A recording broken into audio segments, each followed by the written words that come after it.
মারা গেলে কি করব, সংসারটা কিভাবে হাল ধরবো, কি হয়েছে ডিপ্রেশন? তখন আমার ছেলে এসে আমাকে বলে কি আম্মু ক্যান্সার হয়েছে, কি হয়েছে, যে কয়দিন বেঁচে আছো লাইফটাকে এনজয় করো। আপনার নামটা একটু বলেন। আসসালামু ওয়ালাইকুম আলাইকুম, আসসালাম। আমি ফাহমিদা খাতুন। ফাহমিদা, বয়স কত ফাহমিদা? আমার 42। 42। জি। আপনি হাউস ওয়াইফ? হ্যাঁ, বর্তমানে ফ্রিল্যান্সার, বাট বেসিক্যালি আমি হাউস ওয়াইফ। House wife. জন্ম জেলা কোথায়, কোথা থেকে এসেছেন আমাদের এখানে? আমার জন্ম যশোর জেলায়, যশোর শহরে, এবং আমার ফাদার ছিলেন পুলিশ ইন্সপেক্টর ও বিউটিফুল। এবং আমার আম্মু ছিলেন স্কুল টিচার। আপনি কাজ করেন কোথায়, যশোরে বসে? না না না, আমি ঢাকায় থাকেন? ঢাকাতেই থাকি। ঢাকাতেই থাকেন আমার এখন? শ্বশুর বাড়ি ঢাকায়। শ্বশুর বাড়ি ঢাকাতে। জি, তো জি। ফাহমিদা, গল্পটা কি একটু বলেন তো? গল্পটা হচ্ছে অ্যাকচুয়ালি বেসিক্যালি আমি ডিপ্রেশনে থাকি প্রচন্ড পরিমাণে। কেন? অনেক টেনশনে থাকি, ডিপ্রেশনে পড়ে যায়, যার কারণে ওই ডিপ্রেশন কি আপনার ব্যক্তিগত কোনো কারণে, নাকি আপনি যেটা বলা যাবে না আমাদের এখানে এরকম কোনো? অবশ্যই অবশ্যই বলা যাবে। কি হয়েছে ডিপ্রেশন? ডিপ্রেশনটা এটা যে আমার হাজব্যান্ড মানে আগে থেকে উনি অসুস্থ ছিলেন, আচ্ছা, যেহেতু আমাদের লাভ ম্যারেজ। ওকে। যখন আমার ছেলের বয়স আর কি আপনার 7 বছর বয়স, তখন হঠাৎ ওনার কিডনি ও, হয়ে যায়, 2টা কিডনি আর কি। উনি বেঁচে আছেন, ভালো আছেন? হ্যাঁ হ্যাঁ, ওকে ওখান থেকে আর কি ডিপ্রেশনটা শুরু আর কি। ওকে ওকে। তারপর তারপর মনে করেন কি করতেন উনি, পেশায় কি ছিলেন? উনি বিজনেসম্যান। বিজনেসম্যান ছিলেন, ওকে। তারপর তখন মনে করেন যে ওই সময় থেকে চিন্তা করতাম যে মারা গেলে কি করব, সংসারটা কিভাবে হাল ধরবো? মানে কিছু তো করলে আর কি টেনশন ফ্রি হয়, মানে যেটা হয় আর কি, সাপোর্ট দেওয়ার মতো তো কেউ থাকবে না যে কোনো সময় যদি ওনার কিছু হয়ে যায়। হ্যাঁ, তখন মনে করেন আমি একটা কোর্স করি। আপনার কোর্সটা করলেন কিভাবে, মানে আপনি কোনো ভিডিও দেখেছেন নাকি নিজে থেকেই কোর্স না, করেছেন? এই কোর্সটাতে আপনার আসছি, এই কোর্স আসার আগে মনে করেন আমি নিজেই একটা কোর্স করেছেন? পড়ি না, তাহলে নিজে অসুস্থ হয়ে পড়ি, মানে আমি নিজেই ক্যান্সার আক্রান্ত হয়ে যাই। ও, বুঝছেন? কিন্তু হাজবেন্ড যখন অসুস্থ ছিল তখন যে আমার টেনশনটা শুরু হয় আর কি। তখন কি আমি ক্যান্সার আপনার? আমার ইউটেরাস ক্যান্সার হয়েছিল। ও হো, তারপর? তারপর মনে করেন যে ট্রিটমেন্ট হয়েছে, হ্যাঁ, আলহামদুলিল্লাহ এখন ক্যান্সার নাই, বাট আমি প্রপার সুস্থ না আর কি। ওকে। যখন অনেক টেনশনে থাকি তখন আর কি ফ্যামিলি থেকে বলে যে কাজের মধ্যে ঢুকো, তা কি কাজ করতে পারি, কারণ হাজব্যান্ড তো কখনোই চান না যে আমি কাজ করি, উনি কখনোই চান না কোনো জব করি বা কাজ করি, কখনোই চান না। তো তখন চিন্তা করলাম যেহেতু রান্নাটা খুব ভালো পারি, একটা রেস্টুরেন্ট দেওয়া যায় কিনা। তখন এই পর্যটন কর্পোরেশন থেকে আমি একটা কোর্স করি, আচ্ছা, পেস্ট্রি বেকারের উপর একটা কোর্স করি আর প্রফেশনাল শেফের উপর একটা কোর্স করি, ওকে। করে আপনার অনলাইন বিজনেস শুরু করে দিই। আচ্ছা, 1 মাস 2 মাস করার পরে হাজব্যান্ড ওটা অফ করে দিল যে কাজ করতে হবে না। ওইভাবে থাকতে থাকতে মনে করেন যে এত বেশি মোবাইলের প্রতি আসক্ত হয়ে যাই, ও হো হো, বুঝছেন, যে মোবাইল আমার জীবন হয়ে যায়। হ্যাঁ, তা শুধু গেম খেলতাম মোবাইলে, মানে গেমের প্রতি আসক্ত, গেম খেলতাম। তা ওটা নিয়ে সংসারে তো দ্বন্দ্ব চলতো। হ্যাঁ হ্যাঁ, খুব স্বাভাবিক।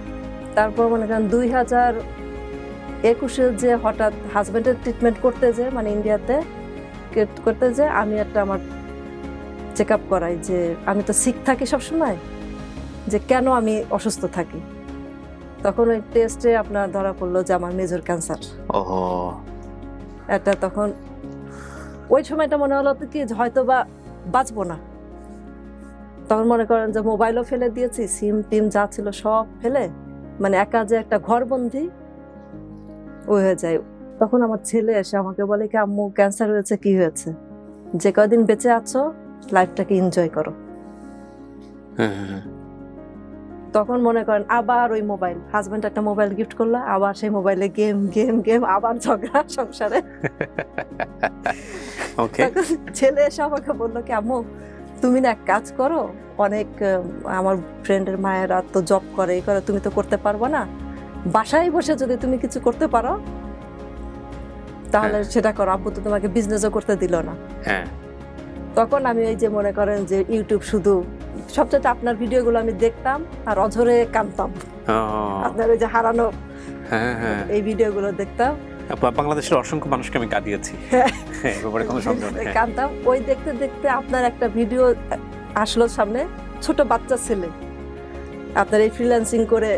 হ্যাঁ হ্যাঁ, ওই যে একদিন আগে ওকে নিয়ে কথা হচ্ছিল, ছেলেটা 12 বছর বয়স ছিল ছেলেটা, ওর ভিডিওটা দেখে তখন খোঁজ করে যে ফ্রিল্যান্সিংটা কি, এই প্রথম আগ্রহ হলো।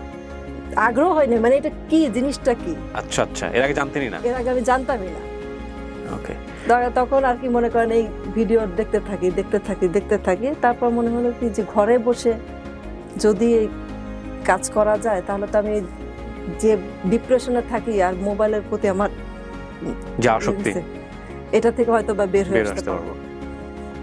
তারপরে আমার ছেলে অ্যাজ এ বেস্ট ফ্রেন্ড, ওর সাথে আমি আলোচনা করলাম যাবো আচ্ছা এটা কি করা যায়। ও এখন নর্থ সাউথ ইউনিভার্সিটিতে আপনার বিবিএ করছে। হ্যাঁ, তখন ও বললো কি হ্যাঁ আম্মু এটা করা যায়। গুগলে সার্চ দিলাম নাম্বার 1 ইনস্টিটিউট কোনটা আছে যেখানে শেখা যাবে। তখন আমি ইস্যুখানে এটা পেলাম নাম্বার 1। ওরে বাবা, এটা তো জানা ছিল না। ইস্যুখানটা পেলাম, তখন আমি ইস্যুখানে আর কি সরাসরি নাম্বার কালেক্ট করে ওদেরকে ফোন দিয়েছি। আচ্ছা ফোন দিয়েছে, তখন ওরা বললো যে অফলাইন অনলাইন দুটোই আছে। আর যেহেতু আমি ঢাকার স্থানীয়, আমি সরাসরি ওদের কোচিং এ চলে আসলাম, ভর্তি হয়ে গেলাম। ওখানে গিয়ে প্র্যাকটিক্যালি করেছেন আপনি? হ্যাঁ। ওকে। তারপরে ছেলেকে বললাম যাবো, কোর্স করতে হলে একটা ল্যাপটপ লাগবে। ছেলে পরের দিনে আমাকে একটা ল্যাপটপ গিফট করলো। তখন মনে করেন যে কাজ শিখতে শিখতে যেহেতু আমার একটা অপারেশন হয়ে গেছে। কি শিখলেন আপনি? আমি ডিজিটাল মার্কেটিং এর কোর্স করেছি। আর মনে করেন যেহেতু একটা ক্যান্সার নিয়ে 1 বছর সাফার করেছি, আপনার অপারেশনের পরে থেরাপি নিয়ে তারপরে একটু সুস্থ হয়েছি। সুস্থ হওয়ার পরে যখন এই কাজের ভিতরে ঢুকলাম তখন দেখি আস্তে আস্তে আমার একটু রিল্যাক্স লাগে। মানে আমি যে গেমের প্রতি যে আসক্তি, ওই গেম থেকে আস্তে আস্তে আমি বের হয়ে আসতেছি এই কাজ শিখে। সবচেয়ে মজার কথা কি যে প্রথম দিকে যে ক্লাস যে আমরা করতাম, মাথার এই পাশে ঢুকতে এই পাশে বের হয়ে যেত, যেহেতু মেমোরি লস হয়ে গেছে আমার। মেমোরি লস হয়ে গেছে, কিছুই বুঝতাম না। কিন্তু টিচাররা যে এত সুন্দর করে যে ক্লাস করেছেন, এবং আমাকে নিয়ে স্টুডেন্টরা কিছু হাসাহাসি করতো যে আপু কিছু পারে না, হাসাহাসি করতো। তা আমি বলতাম যে তোমরা তো ছোট বাচ্চা, আর আমার তো একটা বয়স হয়ে গেছে, যেহেতু আমি একটা অসুস্থ মানুষ। একদিন ক্লাসের টিচার বললো কি যে আপনারা কাজ শুরু করে দেন, যদি করেন ভয় ভেঙে যাবে। তো ফার্স্ট 2-3টা কাজ আমি কোনো পেমেন্ট নিয়ে নাই, লোকাল মার্কেটে ডেলিভারি দিয়েছি। কাজ করে সোশ্যাল মিডিয়ার কাজ, আপনার ক্যাম্পেইন অ্যাডসেটের কাজটা। ফার্স্ট কাজগুলো এগুলো কোনো পেমেন্ট নিয়ে নাই, ডেলিভারি দিয়েছি। আলহামদুলিল্লাহ ওনারা যখন ফিডব্যাক দিয়েছে যে আমার কাজগুলো খুব সুন্দর, তখন থেকে আলহামদুলিল্লাহ আমি কাজ পেয়েছি।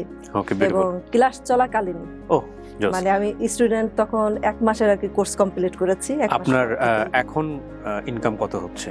এখন ইনকাম আলহামদুলিল্লাহ আমি 2 মাসের মধ্যে 20,000 টাকা ইনকাম করেছি। এখন আপনি একটু করা শুরু করছেন, একদম ইনিশিয়াল স্টেজে আছেন। এখানে ওনার সাকসেসের জায়গাটা, মূল জায়গাটা হচ্ছে দেখেন, ওনার একটা ডিপ্রেশনে থাকা একটা মানুষ, ফ্রাস্ট্রেশনে থাকা একটা মানুষ, যেখানে ওনার হাজবেন্ডকে নিয়ে অনিশ্চয়তার মধ্যে আছেন, সেখানে ওনার ইউটেরাসে ক্যান্সার ধরা পড়লো, সেটা থেকে ওভারকাম করে ফিরে আসা একজন মানুষ, মোবাইলে গেমে আসক্তি একজন মানুষ, সে সুইচ করে ফ্রিল্যান্সিংয়ে চলে গেছে। এটাই সবচেয়ে বড় সাকসেস। আজকে টাকার জায়গা থেকে দেখার সুযোগ হয়তোবা আছে, কেবল শুরু করেছে উনি মাত্র 1-2 মাস হয়েছে মাত্র। এখানে টাকা কি প্রতিটা মানুষকে আমাদের আসলে উচিত কি যে সে ফ্রিল্যান্সিং করুক বা অন্য কাজ করুক, যে কাজই সে করুক। বিশেষ করে আমি মহিলাদের কথা বলবো যারা হাউস ওয়াইফ। আমি আমার হাজবেন্ডের একটা কথা বলতে চাই, আমার হাজবেন্ড তুমি মাফ করে দিও আমাকে, বলতে চাই যে সে কখনোই চাইতো না যে আমি জব করি, যার কারণে সে আমার সমস্ত সার্টিফিকেট সে আগুন দিয়ে পুড়িয়ে ফেলেছে। তো ওই দিন আমি জিদ করেছিলাম মনে মনে যে যদি আমি আমার যোগ্যতা থাকে, আমি একদিন কিছু না কিছু করে তোমাকে দেখাবো। সেটা শুরু হয়ে গেছে। সেটাই আমি শুরু করতে যখন গিয়েছিলাম অনলাইন বিজনেস, তখনই আমি ক্যান্সার আক্রান্ত হয়ে যাই। পরবর্তীতে আপনি ফ্রিল্যান্সিং এ চলে আসলেন। পরবর্তীতে আমি এই যে ফ্রিল্যান্সিং এ চলে আসলাম। আপনার হাজবেন্ড সুস্থ আছেন এখন? ওনার কিডনি সমস্যা গেছে? না, ডায়ালিসিসের মতো থাকতে হচ্ছে। এখন ওনার ডায়ালিসিসে যায় নাই, কিন্তু এখন একটু শারীরিক কন্ডিশনটা একটু খারাপ। সুস্থ। আর পড়ানোর মতো বাসায় কিছু তো নাই, সার্টিফিকেট তো পুড়িয়ে ফেলেছে, আর কি পড়াবে?